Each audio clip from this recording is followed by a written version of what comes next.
Hello everyone, I am Anjali Bhardwaj.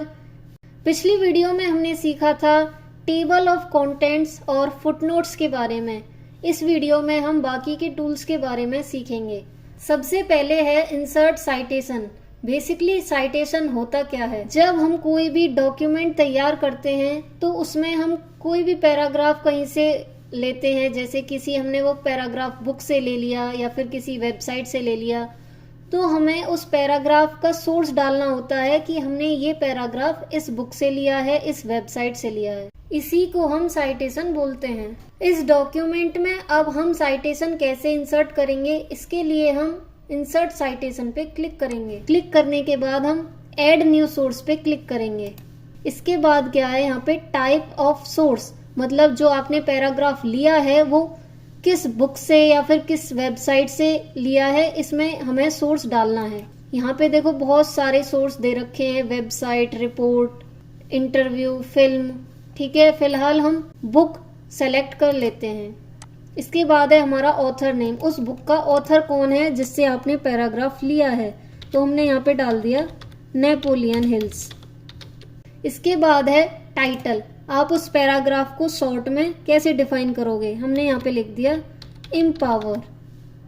इसके बाद है ईयर, वो बुक कौन से ईयर में आई थी, तो हमने मान लो यहाँ पे लिख दिया 1998। इसके बाद है सिटी, वो सिटी कौन सा था, हमने यहाँ पे लिख दिया न्यूयॉर्क। इसके बाद है पब्लिशर। पब्लिशर कौन होता है, जो बुक पब्लिश की गई है उसका पब्लिशर कौन है। ऑथर तो वो होता है जिसने वो बुक लिखी है, लेकिन वो पब्लिश कहाँ से हुई है, उसके लिए हम लिख देते हैं उस प्रेस का नेम। हमने यहाँ पे लिख दिया वर्क्स प्रेस। इसके बाद हमें कुछ नहीं करना है, सिर्फ हम ओके पे क्लिक कर देंगे। तो देखो हमारे पैराग्राफ के आगे ये आ गया, हिल्स एम्पावर 1998, ये इसका शॉर्ट फॉर्म आ गया। तो जो हमने पैराग्राफ लिया है वो हमने इस बुक से लिया है, ये उसका टाइटल है, ये उसका ऑथर है और ये ईयर है कि ये बुक कौन से साल में आई थी। इसके बाद है हमारा मैनेज सोर्स।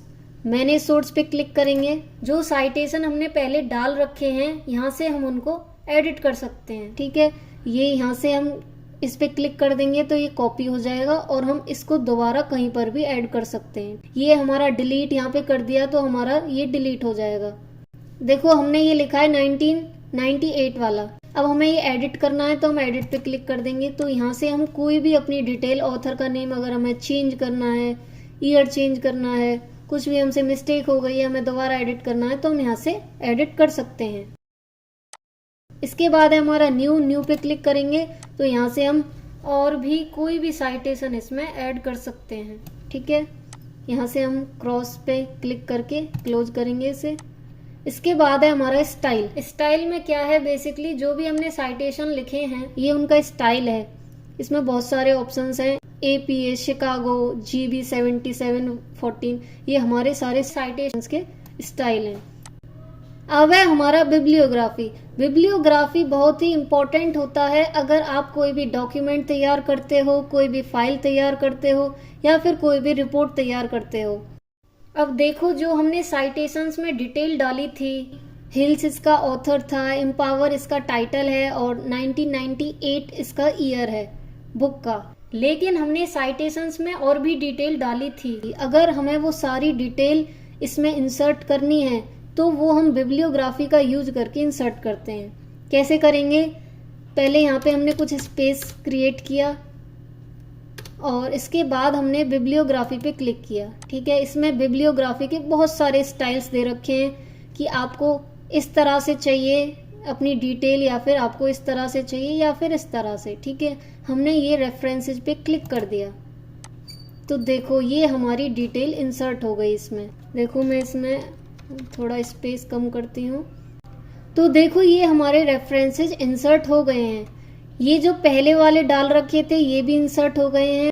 अगर आप इसको डिलीट करना चाहो तो आप यहाँ से डिलीट भी कर सकते हो। अपना कर्सर हम यहाँ पे लेके आए और हमने यहाँ से ये वाला डिलीट कर दिया। इसके बाद हमें ऊपर वाला डिलीट करना है, हम अपना कर्सर ऊपर लेके गए और हमने ये यहाँ से डिलीट कर दिया। अब देखो ये हमारा रेफरेंस इंसर्ट हो चुका है। हिल्स इसका ऑथर, 1998 इसका ईयर, एम्पावर इसका टाइटल, न्यूयॉर्क इसका सिटी और वर्क्स प्रेस इसका पब्लिशर। तो इसमें हमारी सारी डिटेल इंसर्ट हो चुकी है। तो बिब्लियोग्राफी का यूज हम ऐसे करते हैं। इसके बाद है हमारे कैप्शंस। कैप्शंस में क्या है, सबसे पहले इंसर्ट कैप्शन। कैप्शन क्या होता है बेसिकली, देखो ये हमने इमेज यहाँ पे इंसर्ट कर रखी है, इसके नीचे यहाँ पे लिखा होता है फिगर 1, फिगर 2, फिगर 3, तो उसको हम कैप्शन बोलते हैं। जो इमेज के नीचे लिखा होता है वो हम कैसे ऐड करेंगे, हमने इस इमेज पे डबल क्लिक किया और रेफरेंस पे गए, फिर हमने इंसर्ट कैप्शन पे क्लिक कर दिया, तो देखो यहाँ पे ऑटोमेटिक ही आ गया फिगर 1, ठीक है। और हम यहाँ पे ओके पे क्लिक कर देंगे तो देखो हमारा यहाँ पे फिगर 1 इंसर्ट हो गया। ऐसे ही हम दूसरी पिक्चर पे गए, हमने इस पे डबल क्लिक किया और रेफरेंसेस पे क्लिक किया, फिर हमने इंसर्ट कैप्शन पे क्लिक कर दिया, तो देखो यहाँ पे ऑटोमेटिक आ गया हमारा फिगर 2 और हमने ओके पे क्लिक कर दिया, तो देखो इसके नीचे यहाँ पे आ गया फिगर 2। ऐसे ही इसमें जितने भी इमेज हैं आप इन सब पे कैप्शन डाल के वहाँ पे फिगर 1, फिगर 2, फिगर 3 इंसर्ट कर सकते हो। यहाँ पे आ गया फिगर 3, हमने ओके पे क्लिक कर दिया तो देखो यहाँ पे फिगर 3 इंसर्ट हो गया। कैप्शंस का यूज हम ऐसे करते हैं। इसके बाद है हमारा इंसर्ट टेबल ऑफ फिगर्स। आपने किसी भी बुक की स्टार्टिंग में देखा होगा टेबल ऑफ कंटेंट्स। देखो मैंने इसमें स्टार्टिंग में बना रखा है टेबल ऑफ कंटेंट्स। ये तो है हमारा कि ये चैप्टर 1 हमारा 2nd पेज पे है, चैप्टर 2 हमारा 4th पेज पे है, चैप्टर 3 हमारा 8th पेज पे है, चैप्टर्स की डिटेल। अगर आपको ऐसी ही टेबल अपनी फिगर्स की बनानी है, इमेजेस की बनानी है, वो भी आप क्रिएट कर सकते हो। कैसे, हम अपना कर्सर यहाँ पे लाए और हमने यहाँ पे कर दिया इंसर्ट टेबल ऑफ फिगर्स पे क्लिक और हमें कुछ नहीं करना, सिंपल सा हमने कर दिया यहाँ पे ओके। तो देखो हमारा फिगर 1 कौन से पेज पे, 2nd पेज पे। देखो अभी देख लेते हैं, फिगर 1 हमारा 2nd पेज पे है, ठीक है। इसके बाद है हमारा फिगर 2 हमारा कौन से पेज पे, 3rd पेज पे है। देखो फिगर 2 हमारा 3rd पेज पे है, ठीक है। तो आप फिगर्स की टेबल भी क्रिएट कर सकते हो। जैसे हम टेबल ऑफ कंटेंट्स पे अपना कर्सर ला के Ctrl+ क्लिक कर देंगे तो हम उसी चैप्टर पे पहुंच जाते हैं। ऐसे ही अगर हम फिगर 1 पे अपना कर्सर लाए और कंट्रोल के साथ हमने क्लिक कर दिया तो देखो हम फिगर 1 पे तुरंत पहुंच गए, ठीक है। तो इन सब का यूज करके हम अपने डॉक्यूमेंट को और अच्छे से ऑर्गेनाइज कर सकते हैं। इसके बाद है हमारा क्रॉस रेफरेंस। इसके ऊपर मैं पहले भी वीडियो बना चुकी हूँ, अगर आपने वो वीडियो नहीं देखी है तो आप यहाँ पे क्लिक करके वो वीडियो देख सकते हैं। इसके बाद है हमारा मार्क एंट्री। मार्क एंट्री क्या होता है, देखो हमने यहाँ पे कोई भी वर्ड सेलेक्ट कर लिया, पोटेंशियल, ठीक है, और इसके बाद हमने मार्क एंट्री पे क्लिक किया, कुछ नहीं करना, सिंपली हमने मार्क पे क्लिक कर दिया, ठीक है। देखो पोटेंशियल अब हमारा कुछ ब्रैकेट में दिख रहा है, एबिलिटी भी हमारा ब्रैकेट में दिख रहा है, ये मैंने पहले सेलेक्ट किया हुआ था, ठीक है। और यहाँ पे ये क्यू वगैरह ये बहुत सारे सिंबल आ रहे हैं, इनको हम बाद में रिमूव करेंगे। पहले अब हम इंसर्ट इंडेक्स पे क्लिक करेंगे और यहाँ पे भी हमें कुछ नहीं करना, सिर्फ हम ओके पे क्लिक कर देंगे, ठीक है। और इसके बाद अब हम इन सिंबल्स को रिमूव करेंगे Ctrl+Shift+8 के साथ।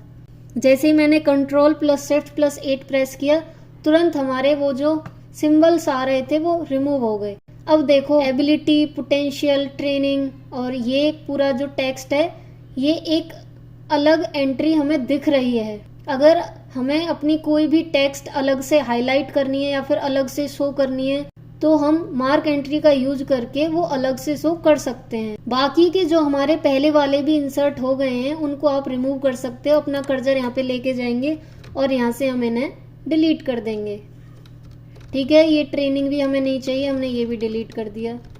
इसके बाद हमें कौन सा नहीं चाहिए, हमें एबिलिटी वाला भी नहीं चाहिए, हमने ये भी डिलीट कर दिया, ठीक है। हमें सिर्फ पोटेंशियल हाईलाइट करना है, ये हमारा अलग से आ गया है। अब है हमारा मार्क साइटेशन। इसके लिए हम पहले कोई भी टेक्स्ट सेलेक्ट कर लेते हैं। मान लो हमने ये अंडरस्टैंड टेक्स्ट सेलेक्ट कर लिया, इसके बाद हमने मार्क साइटेशन पे क्लिक कर दिया। क्लिक करने के बाद देखो यहाँ पे जो हमारी कैटेगरी है इनमें से हम कोई भी कैटेगरी चेंज कर सकते हैं। फिलहाल हमने केसेज कर रखी है, ठीक है। और इसके बाद हमें कुछ नहीं करना है, सिर्फ हमें मार्क पे क्लिक कर देना है और यहाँ से हमें सिंपली क्लोज कर देना है। इसके बाद जो भी हमारा ब्लैंक पेज है हम वहाँ पे जाएंगे। हमने फर्स्ट पेज ही ब्लैंक पेज ले रखा है और यहाँ पे हम इंसर्ट टेबल ऑफ ऑथोरिटीज पे क्लिक कर देंगे। इसके बाद हमें कुछ नहीं करना, सिंपली हम ओके पे क्लिक कर देंगे। अब देखो जो केसेज कैटेगरी है उसके अंदर हमारा अंडरस्टैंड सेलेक्ट हो गया। इससे पहले मैंने रूल्स के अंदर अंडरस्टैंड सेलेक्ट किया था, ठीक है। ये पहला वाला भी इंसर्ट हो गया है। इसको अगर आप डिलीट करना चाहो तो अपना कर्सर यहाँ पे लाओ और यहाँ से डिलीट कर दो, ठीक है। फिलहाल हमने ये वाला सेलेक्ट कर रखा था, ये हमारा इंसर्ट हो गया है, ठीक है। तो टेबल ऑफ ऑथोरिटीज का यूज आप ऐसे करते हो। होप आपको ये वीडियो अच्छी लगी होगी। अगर वीडियो पसंद आए तो वीडियो लाइक कर देना, चैनल सब्सक्राइब कर देना। Thank you so much guys for watching this video.